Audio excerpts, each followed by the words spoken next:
So nowadays you can get yourself a really nice carbon fiber bike with a carbon fiber frame, the Émonda. This one is a TREK lightweight bike, for climbing mountains. You can get it with the latest electronic gears. Look, we've got a SRAM Rival E-tap axis system here. We've got a set of fantastic carbon rims on here, carbon seat post that sits on the outside. What I really love about these is when you try and clamp them in your bike clamp, this lump here gets in the way and makes it really difficult to hold the bike in a work stand, and obviously you can't clamp the top tube. So fantastic design, absolutely love it, really good. Yeah, and this very expensive, probably $6,000 or nearly $7,000 bike, with Dura-Ace pedals down here, only weighs in at a measly 8.8 kg. In fact, it was saying 8.81 earlier, but let's be generous and say 8.8 kg. So just under 9 kilos for a over $6,000 bicycle, Brunei dollars that is. And it's a size 52 frame, size 52. So basically this bike is similar in price to the Cinelli Nemo, which I reviewed not long ago. The Cinelli Nemo, which I said was too heavy at 8.5 kilos, 8.5 kilos, or just a bit less than 8.5. Bike I criticised for being sluggish because it was so heavy. And yeah, you can buy something less robust and more expensive and heavier. Fantastic. And 8.8 kg. Absolutely brilliant. Oh, and my Cinelli Nemo is size 55. This is a 52, so this is a smaller bike with carbon rims. And my Nemo has aluminium rims and an old mechanical Ortega group set. So yeah, modern bikes. Or perhaps you're looking for something a bit more comfortable, a bit more practical. We've got this TREK Domane here, with its Litespeed decouplers here and here, which make the bike a lot lighter. This one unfortunately has developed a fault. The bike is a year old though, of course, so that that's okay. I think getting a year out of a carbon bike is probably good enough. This front fork has also gone yellow with age for some reason after 1 year of use. The frame still looks good though. Oh, and it has cracked as well down this side. There's actually a crack all the way along the side of the tube here. But it comes with this convenient little cubby hole here, which is good. So you can put things inside the bike, so that's cool. But apart from the cracked frame, the yellowing paint, the broken ISO speed, it's an absolutely great bike, and absolute bargain as well, for around $5,000, 5,000 Brunei dollars, and an absolute featherweight as well at 10.28 kg. So just over 10 kilos in 105. Full carbon frame and fork. So yeah, very lightweight bike, and extremely practical and extremely comfortable, of course. Disc brakes for when you're riding in your dry weather rides, because most people don't ride in the wet. And even if they do, it might not necessarily be good to have disc brakes, because more power without control does not equal safer. Anyway, what could this customer have got for the same amount of money or something similar? Let's go have a look. So this Litespeed T5 is a similar price to the Domane.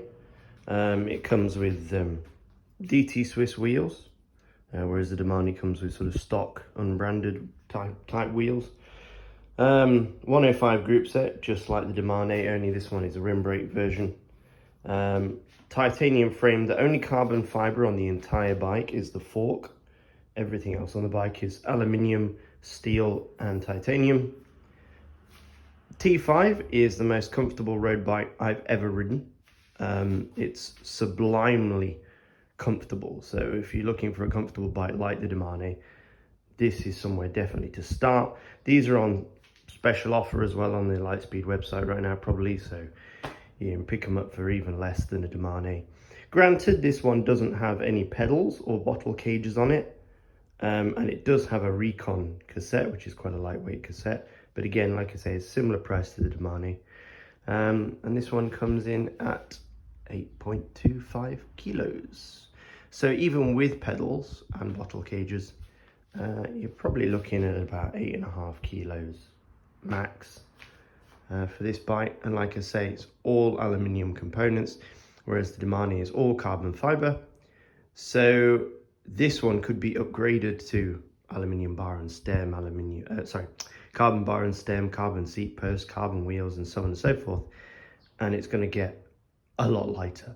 Whereas the Domane kind of reaches its plateau with its ISO speed and with its disc brakes. You're never going to get it that much lighter. So super comfortable, less likely to crack, not totally unlikely to crack, but less likely to crack. You know, you can still break a titanium frame. If a titanium frame is not well made, it can still crack. But if it's well made, as most Litespeeds are, and they come with a lifetime warranty on the frame, you're likely to have this bike until the day you die. Unlike the Domane, which unfortunately after 1 year has already developed a serious frame crack. So there you go. That, my friends, is another option if you're thinking about a comfortable endurance bike. And personally, I would have gone for this one.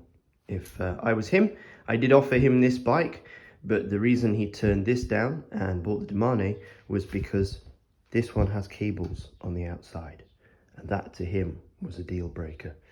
So if you have that issue, just remember you can remove these cable bosses and put electronic gears on these bikes, and then you don't have any cable issues. But you know, I actually prefer external mechanical because well, for 7 reasons, which I've done in a previous video. But there are 7 reasons why I think external cabling is better than internal cabling. And certainly from a mechanics perspective, it's a lot easier to fix and maintain. And if you're looking for a endurance bike, why the hell do you care where the cables are? It should be about convenience, long distance comfort, and easiness of maintenance and repair, especially if you're going to be touring around long distance, which this bike is perfect for. So there you go. 8.27 kilos versus 10.29, was it? Or 10.28, something like that. Let's call it 10 versus 8. Here's what's really interesting about the crack as well. The customer reports that they did not drop the bike or do anything of that kind to the bike. And you can see the paint's chipping off, and it's rough here.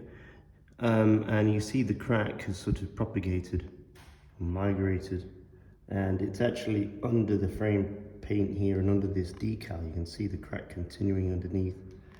It stops about here, and up this side it's ended about there. Now obviously there will be sort of delamination cracks and things following the actual pattern of the carbon fiber under here that you can't see, but this is the visual cracks, just a visual inspection. Now the customer says that they didn't drop the frame, and I believe them on that one. I don't see that this is a frame drop crack. What's interesting about it though is it's right near this section, this big hollow in the Domane's design. Now obviously this section here will have had to have been reinforced quite considerably because this is a load bearing structure, of course, for the bike, and this huge great big air channel or hole in the top is not great for the structure of the frame. So in order to put this lid and this hole in the frame, they've had to have reinforced all this section here, and past that section you'll have normal carbon fiber. So this point here would actually be kind of like a stress point, where when the frame flexes, because this section is so much stronger where it's been reinforced, and this section will be normal carbon fiber, this is where all that stress, I imagine, would be applied, because this is not going to bend naturally. This section is not going to bend anywhere near as much as this section. So if this section is flexing, you would expect to see cracks appear here, and that is where that crack has appeared. So I'm wondering if this is a design flaw with the frame. I'd be interested to know if anybody else has ever seen one of these cracks appear on a Domane, because the first time I saw one of these holes in a frame kind of design, I said, that's a really bad idea. I mean, it's a really good idea in the sense of, yeah, all this empty space in here, why not fill it with junk? But it's a really bad idea from a engineering or design perspective, you would have to reinforce this entire section if you were going to do this to make it all the same stiffness. And that would make the bike very, very heavy and very, very stiff. The bike, of course, is very heavy, but they do aim this at the sort of comfort market. And I don't think they could get away with this bike being much heavier than it already is. So yeah, I'd be very interested to know if this is a common occurrence and if this is a result of this design feature.